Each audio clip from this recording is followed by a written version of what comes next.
오늘은 디모데 후서 2장 14절에서 26절 말씀을 통해서 은혜를 받으시겠습니다. 에베소에서 목회하고 있는 디모데에게 로마 감옥에 갇혀 있는 그래서 고초를 당하고 어려움을 당하고 있는 사도 바울이 보내는 그런 목회 서신입니다. 목회를 이렇게 해라라고 하는 그런 사도 바울의 편지입니다. 14절에 보면 너는 그들로 이 일을 기억하게 하여 말다툼을 하지 말라고 하나님 앞에서 엄히 명하라. 이는 유익이 하나도 없고 도리어 듣는 자들을 망하게 함이라. 교회 안에서, 에베소 교회 안에서 항상 그 진리를 기억하게 하고 하나님의 충성된 사람들이 되게 하고 말다툼을 하지 말라고 하나님 앞에서 엄히 명하라 라고 말씀합니다. 교회는 기도하는 곳이고 찬송하는 것이고 하나님 앞에 예배하는 곳인 줄로 믿습니다. 교회는 말다툼하는 곳이 아니다는 것입니다. 네가 옳으냐 내가 옳으냐 그런 논쟁을 하는 곳이 아니다라고 하는 것입니다. 사람이 모인 곳에는 자칫하면 이런 말다툼에 휘말릴 수가 있다라고 하는 것입니다. 그런데 그런 말다툼을 하지 말라고 하나님의 이름으로 엄히 명하라 라고 하는 것입니다. 이는 유익이 하나도 없고 도리어 듣는 자들을 망하게 함이라. 자, 교회가 분열이 일어나고 뭐 어떤 문제든지 간에 그런 문제가 있을 때는 교회는 뭐 해야 되겠습니까? 기도하고 하나님께 맡기고 성령의 은혜 가운데 해결해 나가는 것입니다. 그렇지 아니하고 말다툼을 하게 되면 유익이 하나도 없다는 것입니다.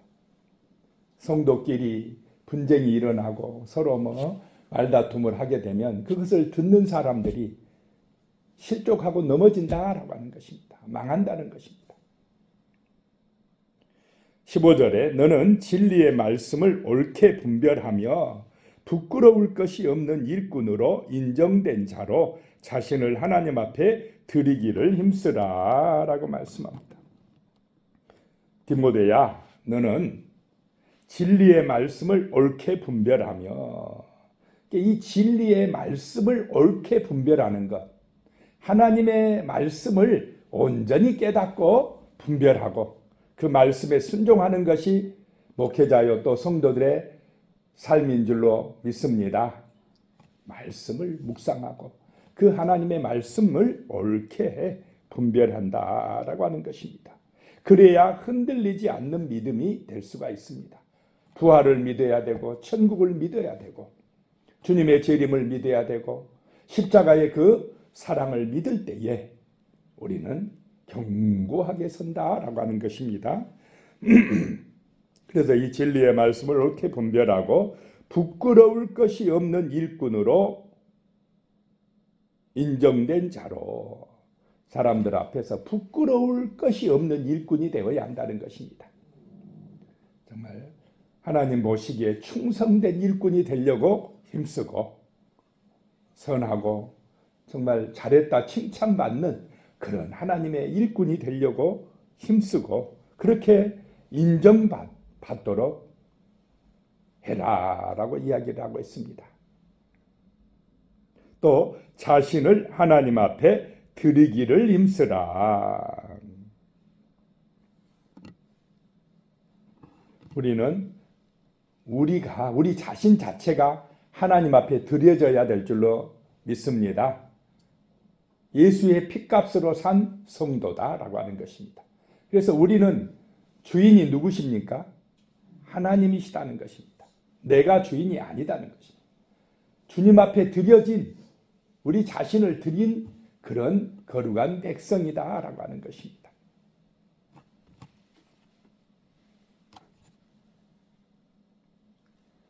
우리 사도 바울이 지금 감옥에 갇혀서 순교하기 얼마 전이지만은 이 복음을 위하여 자신의 목숨까지도 이렇게 바치는 그런 헌신을 하는 것은, 자신을 드리는 것은 그만큼 이 신앙이, 이 복음이 중요하기 때문이다라고 하는 것입니다. 영원한 생명을 주는 것이기 때문이라는 것입니다. 16절에요. 망령되고 헛된 말을 버리라. 그들은 경건하지 아니하며 점점 나아가나니. 진리를 말하고 기도하고 찬송하고 은혜로운 말을 하면 우리의 신앙은 점점 성숙되지만은, 망령되고 헛된 말들을 하면 우리의 신앙은 점점 이루어진다는 것입니다.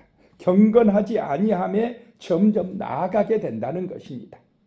그래서 우리는 항상 이런 망령되고 헛된 말에 넘어가지 않도록 하고, 그런 말을 하지 않도록 입조심하고, 항상 선한 말, 정말 진리의 말씀을 묵상하고 그 말씀을 믿고 기도하고 선포하는 그런 경건의 길로 가야 된다라고 하는 것입니다. 17절에요. 그들의 말은 악성 종양이 퍼져나간과 같은데 그 중에 후메네오와 빌레도가 있느니라. 이 에베소 교회 안에 이 문제의 사람들이 있었다는 것입니다. 이 암이 우리 몸에 생기면 어떻게 됩니까? 악성 종양은 암입니다. 그 암이 생기면 점점 퍼져나가면 결국 우리 육신은 죽게 되는 것입니다. 그런데 여기서는 그런 악성 종양처럼 이 말도, 망령되고 헛된 말도 암처럼 퍼져나가서 교회를 힘들게 한다라고 하는 것입니다. 그래서 교회는 정말 말 조심해야 될 것이고 항상 교회를 위한 말을 해야 된다라고 하는 것입니다.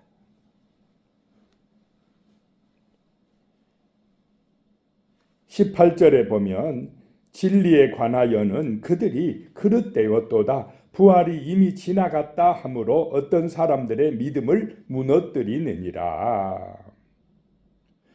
문제는 이 후메네오와 빌레도가 진리의 말씀을 옳게 분별하지 못하고 있다는 것입니다. 그래가지고는 하는 얘기들이 부활이 이미 지나갔다, 이제 부활이 없다라고 교회 안에서 주장을 한다는 것입니다. 우리 교회에 어떤 교인이 만약에 부활 없어, 사람이 죽으면 끝이야, 교회 다니면서 그런 말을 하게 되면 어떻게 되겠습니까? 그 말을 듣는 사람들의 믿음이 무너져 버린다는 것입니다. 사람들의 믿음을 무너뜨린다는 것입니다. 요즘에 세상의 사람들은 부활을 믿습니까? 안 믿습니까? 부활을 안 믿습니다. 성경을 안 믿습니다. 사람이 죽으면 끝이지. 그런 사람들은 오직 어디만 조싸우니 합니까? 이 세상만 중요합니다. 저 세상 모르는 것이요. 사람이 죽으면 뭐 끝이지, 뭐 부활한다고 안 믿습니다. 교회 다니면서도 안 믿는 어떤 신학자도 있어요. 자꾸 부활을 그냥 부정하려고 하는 그런 또 신학자까지 생겼습니다. 이 초대교회 시절에도 교회 안에 부활이 없어. 지나가 버렸어. 그거는. 부활이 없는 기독교는 의미가 없습니다. 우리는 다시 사는 부활을 믿어야 할 줄로 믿습니다. 이 진리에서 무너지면 우리 기독교인은 가장 불쌍한 사람이 됩니다. 왜 힘들게 신앙생활 합니까? 왜 어려움도 참고 견디면서 십자가의 길을 따라가야 됩니까? 우리가 예수님의 은혜로 다시 부활하여서 새하늘과 새 땅을 갈 것을, 영원한 하나님의 나라가 있다는 것을 믿기 때문에 우리는 이 좁은 길을 가는 것입니다. 세상의 길, 자기 영광의 길을 가지 아니하고 예수를 따라서 진리의 길을 가는 것입니다. 그런데 이런 사람, 후메네오와 빌레도 같은 사람이 에베소 교회 안에 있어가지고 사람들의 신앙을 무너뜨리고 있었다라고 하는 것입니다. 19절에요. 그러나 하나님의 견고한 터는 섰으니 인침이 있어 일렀으되 주께서 자기 백성을 아신다 하며 또 주의 이름을 부르는 자마다 불의에서 떠날지어다 하였느니라. 그러나 하나님의 견고한 터는 섰다 이 말입니다. 절대로 흔들리지 않는 그리스도의 반석인 줄로 믿습니다. 이 진리의 말씀은 거짓됨이 없다는 것입니다. 영원한 진리다는 것입니다. 반드시 말씀대로 이루어진다는 것입니다. 부활은 있다라고 말씀합니다. 인침이 일렀으되 이 기억하고 보면 밑에 민수기 16장 5절 그랬습니다. 이 말씀을 바울이 인용하고 있습니다. 주께서 자기 백성을 아신다 하며, 이 사건은 민수기 16장 5절에 보면 고라와 그의 모든 무리에게 말하여 이르되 아침에 여호와께서 자기에게 속한 자가 누구인지 거룩한 자가 누구인지 보이시고 그 사람을 자기에게로 가까이 나오게 하시되 곧 그가 택하신 자를 자기에게 가까이 나오게 하시리니라고 하는 말씀입니다. 모세와 아론이 하나님의 백성을 인도하고 있는데 레위 족속의 어떤 사람들, 고라의 자손들이 왜 이 모세와 아론과만 하나님이 함께 하느냐, 우리 레위 자손들도 하나님이 함께 한다라고 하면서 대적하여 일어난 사건입니다. 그러니까 모세가 하나님 앞에 기도했습니다. 그래, 그러면 내일 아침에 누가 하나님께 속했는지, 누가 하나님의 말씀대로 하는지 하나님께 판별받자라고 하는 것입니다. 이 고라의 자손들이 실수한 게 뭐냐면 그냥 하나님의 부르심을 받고 부르심대로 충성하면 되는데 레위인들이 누가 되려고 하느냐? 제사장이 되려고 합니다. 그것이 문제였다는 것입니다. 그래서 그러면 향로를 들고 와라 하고 고라를 따르는 250명이 나왔습니다. 아침에 하나님이 이제 구별하겠다라고 하는 사건입니다. 그래서 하나님은 자기 백성을 아신다는 것입니다. 자, 우리는 하나님의 말씀대로 순종하며 나아가는 그런 거룩한 백성이 되어야 할 줄로 믿습니다. 그렇지 않고 내 어떤 영광을 위해서, 내 욕심을 위해서 우리는 신앙생활을 하는 것이 아니다는 것입니다. 오직 하나님의 뜻을 따라 성령의 인도하심을 받는 것이 지혜로운 길이다라고 하는 것입니다. 그 다음에 또 보면 니은자 있고 주의 이름을 부르는 자마다 불의에서 떠날지어다 하였느니라. 이것은 이사야 26장 13절 말씀을 인용하고 있습니다. 여호와 우리 하나님이시여, 주 외에 다른 주들이 우리를 관할하여 싸우나 우리는 주만 의지하고 주의 이름을 부르리이다. 이런 말씀입니다. 다른 주를 믿고 따르는 사람들이 있지만 우리는 누구만 의지한다고요? 하나님만 의지하겠습니다. 이 세상의 사람들을 자기의 영광을 위해, 자기 욕심을 위해서 얼마나 우상들을 많이 만들어 놓고 있습니까? 그런데 우리는 하나님만 따르는 주의 백성이 되어야 할 줄로 믿습니다. 그냥 진리의 말씀 따라, 복음 따라 순수하게 그대로 믿고 가야 된다는 것입니다. 십자가에서 그 사랑을 입어 우리가 죄 용서받았다 하면 그대로 믿고, 3일 만에 부활하셨다 하면 그대로 부활을 믿고 그냥 순수하게 나아가는 것, 이것이 거룩한 길인 줄로 믿습니다. 20절에 보면 큰 집에는 금그릇과 은그릇뿐 아니라 나무그릇과 질그릇도 있어 귀하게 쓰는 것도 있고 천하게 쓰는 것도 있나니. 큰 집에는 그릇들이 종류가 많다라고 하는 것입니다. 뭐 왕들이나 이런 부잣집에는 금그릇도 있고 은그릇도 있고 그렇다는 것입니다. 또 나무그릇도 있고 칠그릇도 있고.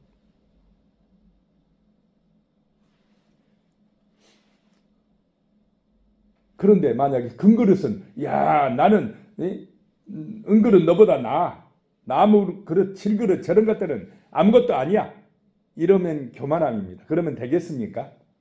안 되고, 칠그릇은 나는 왜 저 금그릇같이 안 됐을까? 왜 하나님은 나를 이렇게 천한 질그릇으로 만들어가지고 맨날 힘들게 하고 어렵게 살게 합니까? 이렇게 원망하면 안 된다는 것입니다. 주권은 누구의 손에 달려 있습니까? 하나님의 손에 달려 있습니다. 어떤 사람은 이렇게 금그릇처럼 쓰고 어떤 사람은 또 질그릇처럼 쓰시는 분이 하나님이시라는 것입니다. 금그릇이냐 은그릇이냐 금수저냐 흙수저냐가 중요한 것이 아니라 깨끗한 그릇이 되는 것이 중요하다는 것입니다. 쓰임받는 그릇이 되는 것이 중요하다는 것입니다. 그러면 금그릇이 많이 쓰임받겠습니까? 질그릇이 많이 쓰임받겠습니까? 질그릇이 많이 쓰임받아요. 오히려 더 많이 쓰임받는 그 그릇이 좋은 그릇입니다. 21절에요. 그러므로 누구든지 이런 것에서 자기를 깨끗하게 하면 기이 쓰는 그릇이 되어 거룩하고 주인의 쓰심에 합당하며 모든 선한 일에 준비함이 되리라. 세상 사람들은 누가 금수저냐 은수저냐 흙수저냐 비교하면서 그런 것에 얽매여 살아가지만은 우리 그리스도인들은 그런 것에서 자유함을 얻은 사람들이라는 것입니다. 주여 주님이 인도하심 따라 금수저로 인도하면 금수저대로 충성할 것이고 흙수저로 인도하면 흙수저의 그 현장에서 깨끗한 그릇이 되어서 충성하겠나이다. 이런 믿음을 가진 사람들이 참된 그리스도인이다 라고 하는 것입니다. 주인의 쓰심에 합당하면 모든 선한 일에 준비되리라 하는 것입니다. 22절에요. 또한 너는 청년의 정욕을 피하고 주를 깨끗한 마음으로 부르는 자들과 함께 의와 믿음과 사랑과 화평을 따르라. 아직 젊은 목회자 디모데이기 때문에 청년의 마음 얼마나 해보고 싶은 일들이 많겠습니까? 즐겨보고 싶고 쾌락도 한번 누려보고 싶고 막 그런 육신의 욕망들이 정욕들이 많이 일어난다는 것입니다. 그런데 그런 세상의 길 따라가지 말고 그런 길을 피하고 그런 유혹에 넘어가지 말고 주를 깨끗한 마음으로 부르는 자들과 함께 이 깨끗한 그릇이 중요하다는 것입니다. 이 마음에 순수함이 있고 깨끗한 그릇 되어야 마음이 깨끗해야 쓰임받을 줄로 믿으시기 바랍니다. 그 깨끗한 마음이 의와 믿음과 사랑과 화평을 따르는 마음이라는 것입니다. 23절에요. 어리석고 무식한 변론을 버리라. 이에서 다툼이 나는 줄 알미라. 왜 다툼이 일어나느냐? 어리석고 무식하기 때문에 다툼이 일어난다는 것입니다. 잘 모르고 막 말을 해요. 진리의 말씀을 옳게 분별하면 이런 다툼에 휘말리지 않는다라고 하는 것입니다. 24절에 주의 종은 마땅히 다투지 아니하고 모든 사람에 대하여 온유하며 가르치기를 잘하며 참으며 라고 말씀합니다. 다툴 일들이 있지 않겠습니까? 사람들이. 그런데 우리 기독교인은 어떻습니까? 그런 일이 있을 때도 온유하고 참아내고 그렇게 다툼을 피한다는 것입니다. 25절에 거역하는 자를 온유함으로 훈계할지니 혹 하나님이 그들에게 회개함을 주사 진리를 알게 하실까 하며 온유함으로 훈계하라는 것입니다. 참 이게 참 바울이 죽음을 앞두고 정말 진심을 다해서 아들 같은 디모데에게 권면하는 그런 목회의 이야기입니다. 이런 후메네오와 빌레도 같은 사람, 엉뚱한 말을 하면서 부활이 없다고 주장하는 사람들 얼마나 힘들게 하는 것입니까? 부활을 말씀하는데 그거를 없다고 이렇게 하는 이 사람들을 온유함으로 훈계하라는 것입니다. 온유함으로. 성질 내지 말고 온유함으로 훈계하라. 그렇다고 해서 들을지 안 들을지는 모릅니다. 그러나 혹시 들으면 하나님이 그들에게 회개함을 주사 진리를 알게 하실까 하며 그러니 일단 온유함으로 훈계하라는 거. 들으면 살 것이고 안 들으면 회개하지 않으면 구원받지 못할 것이고 뭐라고 하는 것입니다. 26절에 그들로 깨어 마귀의 올무에서 벗어나 하나님께 사로잡힌 바 되어 그 뜻을 따르게 하실까 함이라.